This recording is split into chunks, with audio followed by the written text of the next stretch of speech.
اس وقت سید الشہداء کا سر اور اسیران کربلا شہر حلب کے قریب پہنچ چکے تھے۔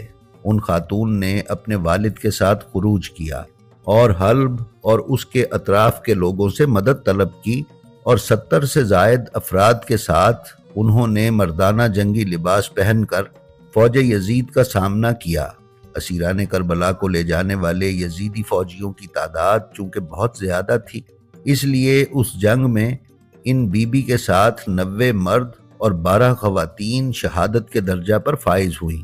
شہید ہونے والوں میں جناب ابو الاسود دیلمی اور جناب حنظلہ بن جزلہ خزائی بھی تھے۔